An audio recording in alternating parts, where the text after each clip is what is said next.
If a man is meant to do something, he'll have a hard time doing anything else.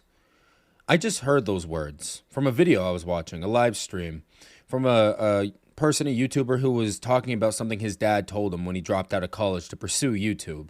And it immediately resonated with me as something profound, as something that I think I really needed to hear. Because following my heart and my intuition against my better judgment at times has posed way more questions than any sort of answer or conclusion that this journey could come to. I ended up feeling every day, and I still do, like I might be going down the wrong path in pursuing this podcast or anything else creative that I do. I so desperately want to feel like I'm doing the things that are right for me. I want to feel like this thing that I put so much heart into and thought into and action into is worth it, and that I'm not going down the wrong path. Sometimes I question, am I going to make it? Am I going to make it to somewhere where I'm stable, where I'm secure? Well, I don't know. But what I do see is that anytime I entertain those ideas, I come back to the same conclusion, that this is meant for me, because I know how right it feels to do it. I know that it feels like every single time I boot up this microphone or enter my social media and try to post something or come up with a new idea, it feels right. It feels like I'm accomplishing something. It feels powerful. I have power, control over something. And it would be hard to release that, relinquish it into the wild, and let it run free, not knowing where it's going, and not having any resource or sense of direction that would allow it to survive, and fizzle out and die out in the wilderness, alone and cold. I can't let that happen. So I hold tight onto it. I hold tight onto my intuition, and following my heart, I find a new path each time the path that I was on becomes dark and clouded. Because it feels right. And I know I have the power in my heart to keep going. How many of us feel that way, though? Stay feeling that way, in the security that we have on our journey through life. How many questions do we ask each day with ourselves, alone, in a room, thinking about where we're going outside of that room? How many times do we ask questions about what if it goes wrong? What if I do the wrong thing? I try to avoid those questions, it seems. I try to feel like those questions don't have any merit because it would mean that I operate off of fear. But then there's another part of me that is run by fear that says you have to think about that. Come up with a fallback plan. Think about the second option. Think about a world in which you didn't do the thing you know was right for you. And we all know how scary that can be. Because fear and everything that encompasses fear has done only one thing. Caused me to go the wrong direction. Every time I feel fear, or at least have in the past, I've run somewhere far away from it. I myself now in that wilderness, running and running and running, looking back that whole time at the threat that I've presumed is chasing me until I faceplant into a tree because I had no direction. I wasn't looking in front. I wasn't guided by anything. So I faceplanted, collapsed, and that threat caught up to me. And it devoured me because the threat itself was that process of running away. And the pain that was caused by me banging my head into that stump of tree, it hurt. And it concussed me. And it left me impaired. And it left me traumatized, fearful of whatever is going to come in the future that mimics this sort of feeling, this process, this fear.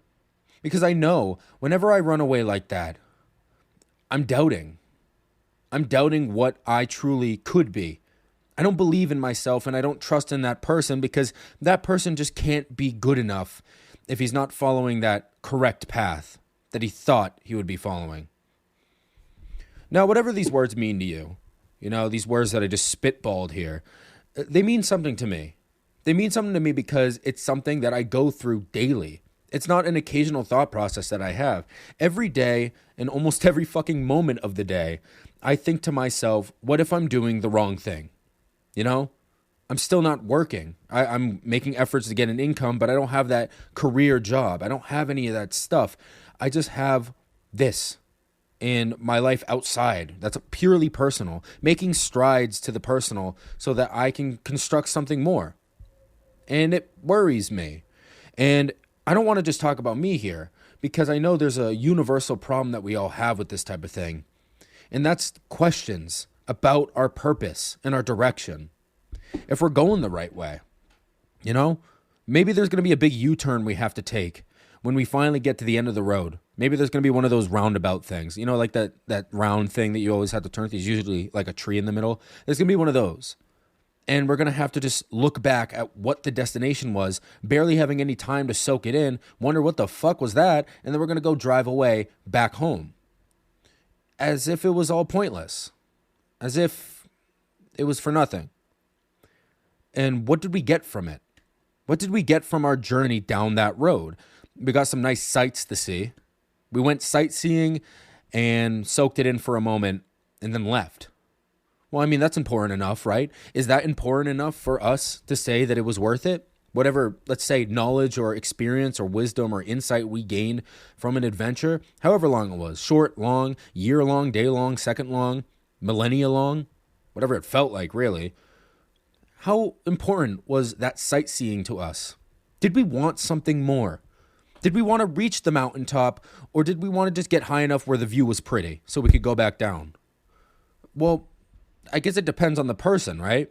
But for me, I want to get to that destination and have that destination be worth it. I have to be honest, right? It's just, as much as it seems like the sightseeing should be the thing that's so important if it doesn't make it, I have to be honest. And I know against my rational and logical judgment that down the road, if I fail at whatever I want to do, I'll probably look back and say, well, at least I gained something from it through experience. Right now, being upfront, that's bullshit to me. I want to get there. I've learned so much through this life.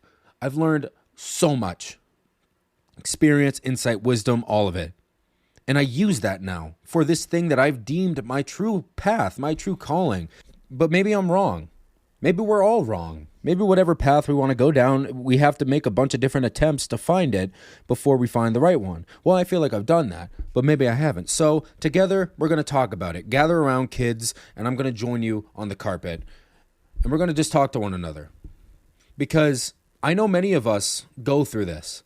We go through this questioning. We all want to go down our own path, whether we're going to school and trying to study something, whether we question our major or our masters, or whether we just have a job at some place like a store or a factory or whatever, and we want to rise up, and then halfway through it we question, what am I doing here? Do I just want to do this? Or do I want to pursue my new art hobby? Or do I want to be a rock climber and then train people to rock climb? All of a sudden in my life, halfway through it even, something's changed. It's shifted.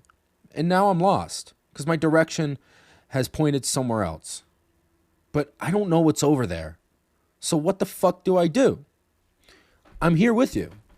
Because these feelings, all of that, it's sort of this cautionary tale we tell ourselves that we need to construct a safeguard program. We need to be safe and secure in who we are and what we're doing so that if it fails, we're still good enough as it is. We'll be fine. Will we though? Well, that's another question.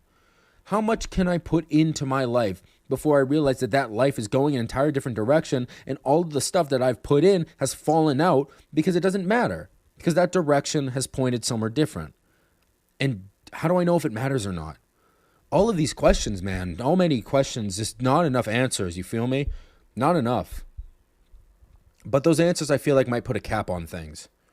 Because let's say I was pursuing some dream of mine and I was certain, literally 100% certain, you would give me a time machine and I would go to the future and I would ask everyone, who's Austin Etchells? And be like, he's a famous race car driver. Let's say I want to be a race car driver. And he now is a champion at NASCAR. I'm like, all right, cool. And I go back and then all of a sudden I'm still expected to have that same drive and purpose and chase that I would have in trying to be an awesome, sick race car driver.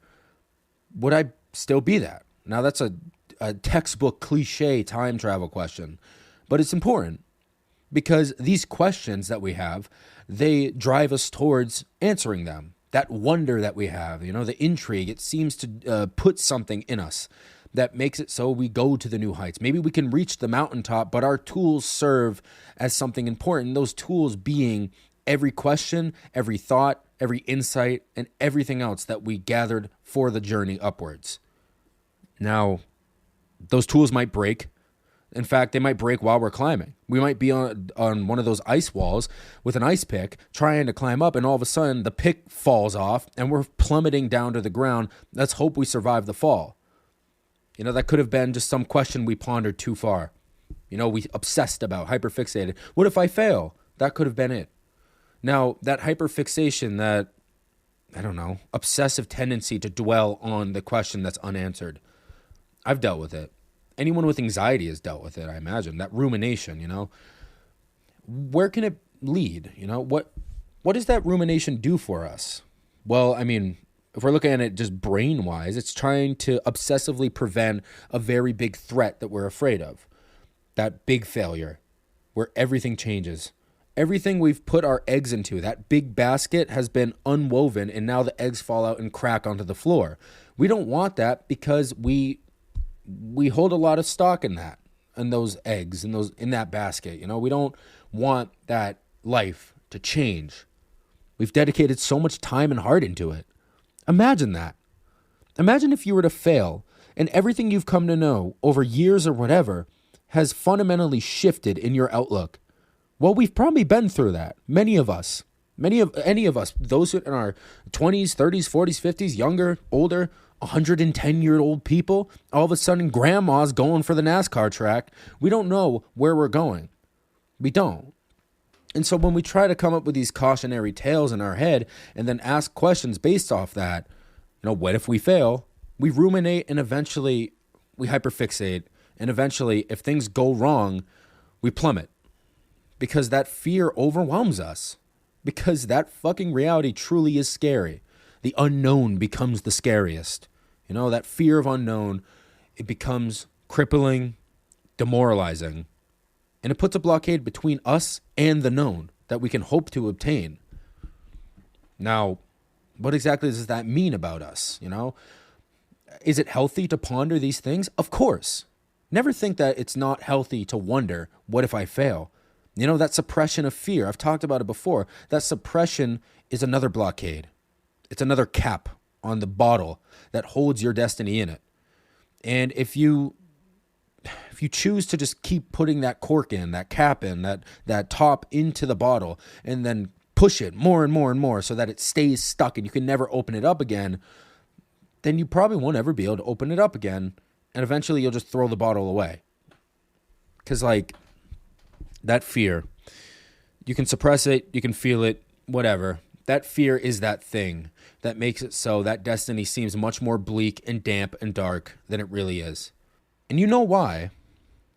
The reason why, or at least one of them, is because we look at this destiny and this path and this potential success we can have and a passion that we have as this entire thing, this full-scale project, this artist painting that took 1 billion different brush strokes, and we weren't the painter, so we look at it and we say, how did that get made? Look how complex it is. Look how much was put into it. I can't even comprehend what I'm looking at. There's too much. I don't know how it's done. Now, that feeling is overwhelming for everyone. There's not a single person on earth who could look at something that's fully done, or at least fully realized, that requires so much, such a complex process of step-by-step things that you got to accomplish, and say, I can do that. I can truly do that, and I have no worry about it.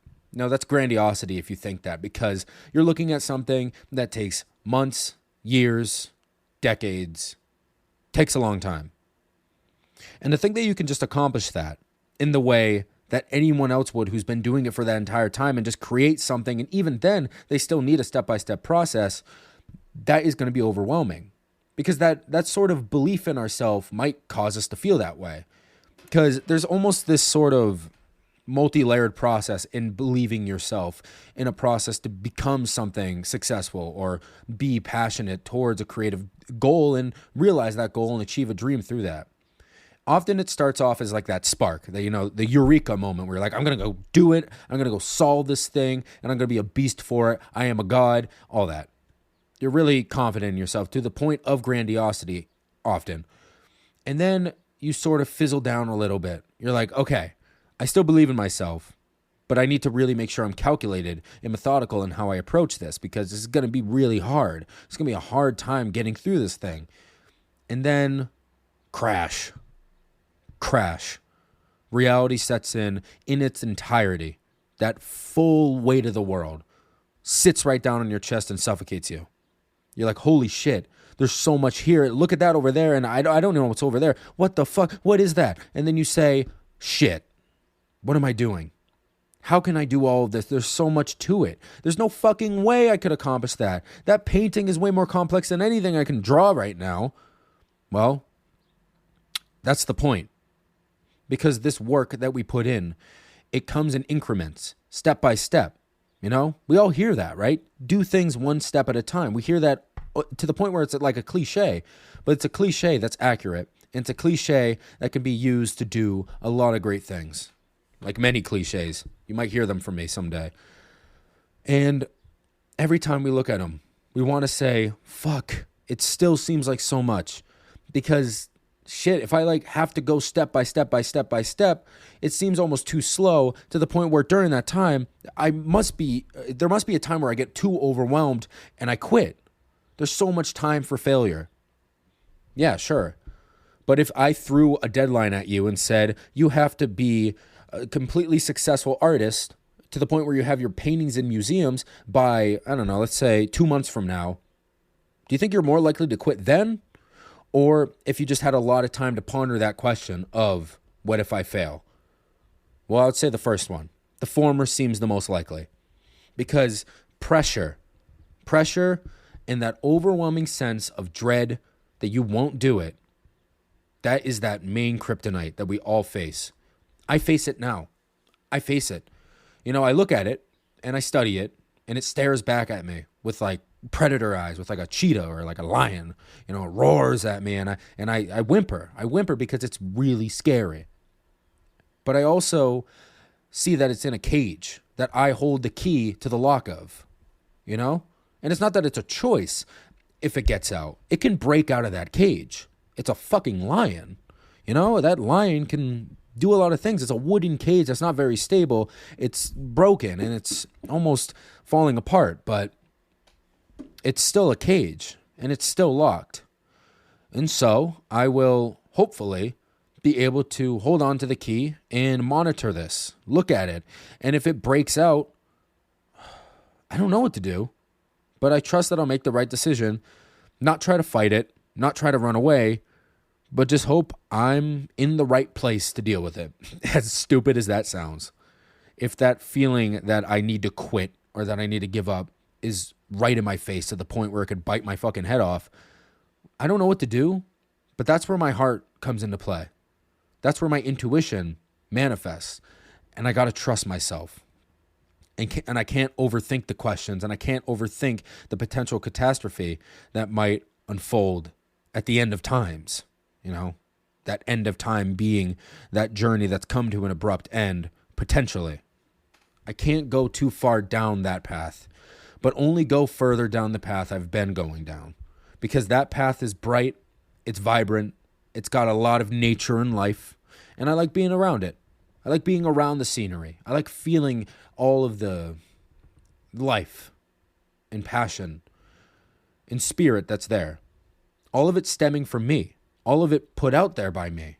Each little moment that I upload a clip or I post an episode, it's like I'm adding or planting a tree to the landscape, or like I'm letting out a bunny to go and hop around and frolic in the meadows.